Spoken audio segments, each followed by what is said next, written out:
Mobile first is essentially where you design for the mobile and then build out on larger screen sizes.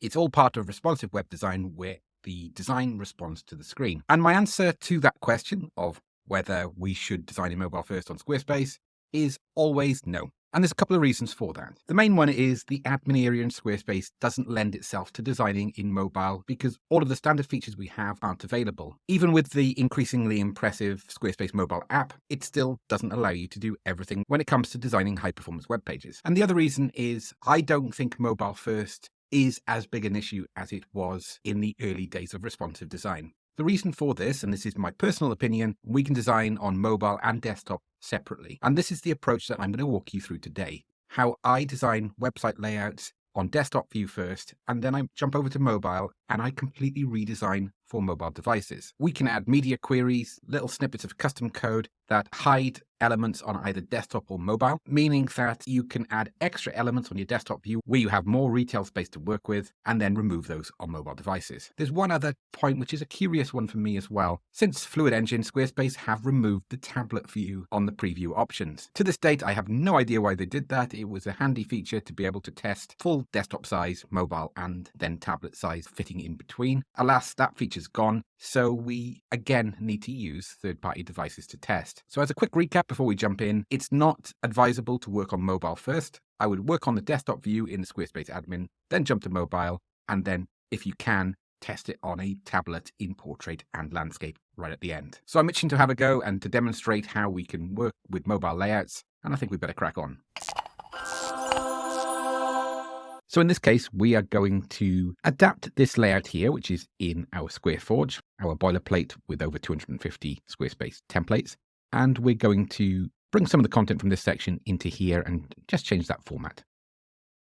That will break it on mobile view, or at least I'm expecting that. And so we'll just press ahead and start working on that. So I'm going to bring that image to the right,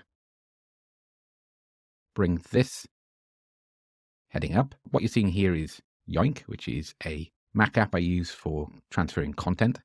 That's not part of Squarespace, so if it keeps popping up, don't panic too much.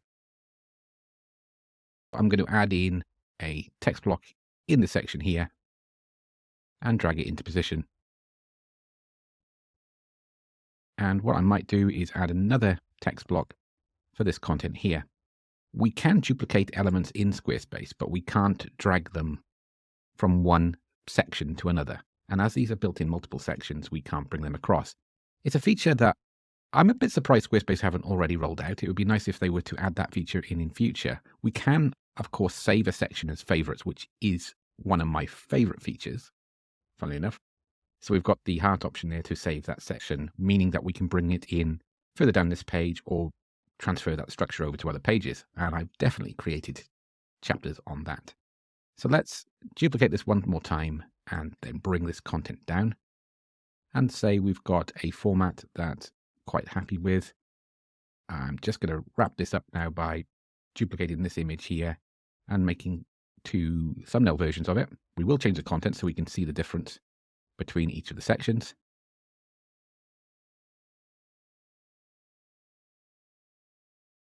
Let's bring that down and then we're going to snap them to the nearest points.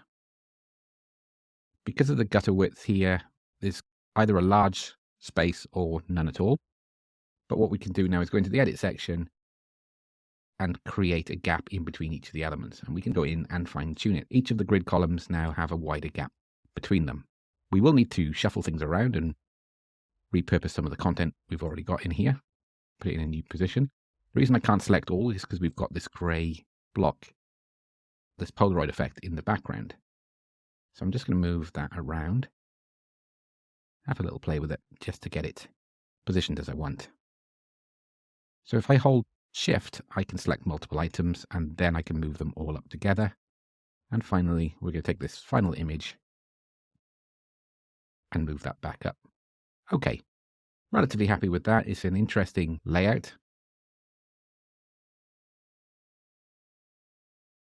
And I'm going to go into the settings here and we're going to change this to a shape. And we'll go for circular shape.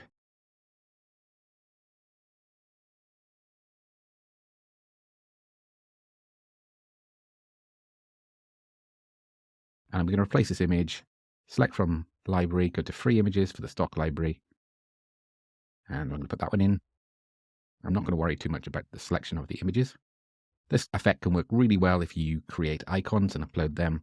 So Canva's as good a tool as any for creating icons if you're not au fait with the Adobe Creative Cloud.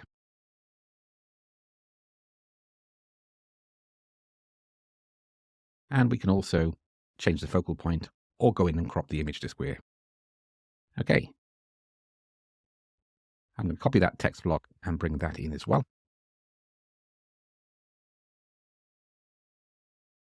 Sometimes it does that in Squarespace. It'll stretch the images. Not sure why it does that. It should be perfectly square. If I save it and refresh the page, I'm expecting it to pop out to a fully rounded circle shape. One final thing, because I'm really fussy and just showing some of the advantages of Fluid Engine as well, is I'm going to align these text blocks to the center of the image just so that they've got a nice flow. An intricate, interesting layout on desktop view. Let's see how this is holding up on mobile. Now, if it works really well, this will be the first time it's happened to me with a Squarespace layout, because I'm spending a big chunk of time usually working on mobile view, but Murphy's Law, if it's going to work once properly on mobile, it'll be in this case. So we can see here now, even though this is largely intact to what it was, although not perfectly. So I can move that back up. And now we're going to need to reduce these images. I'm not limited to, or should I be, to mirroring the layout that we had on desktop view. So I could decide that I want bigger thumbnail images.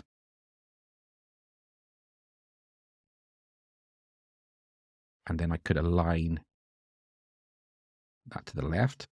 But the best option would be to bring it over to the left, because I believe if we align something to the left on desktop view, it'll be the same on mobile and vice versa. So I'm just changing the frame of the image so the image aligns left and right, and if there's going to be any gap, it'll be top and bottom. But that is one way that we can adapt this layout to mobile. If we jump back to desktop view, again, it's still working. Jump back to mobile once more, and let's go for plan B. This time, I'm going to bring these text blocks in and align them alongside the images.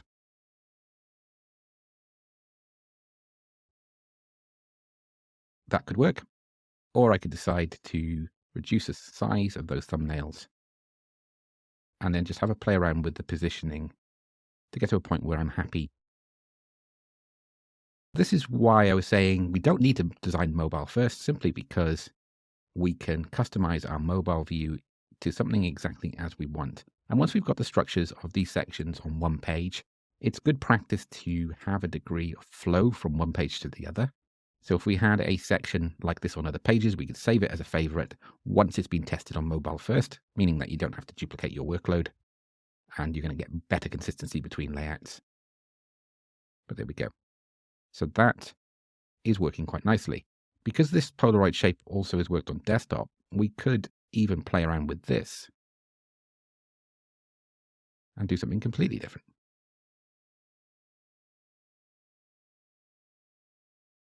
We could bring this column, this text layout in, and also we can bring it to the front. And then you might have guessed it, but we're going to bring this shape down. There we go. A very different looking section. So this was the original. We added the extra content we've been through and customized it for mobile view.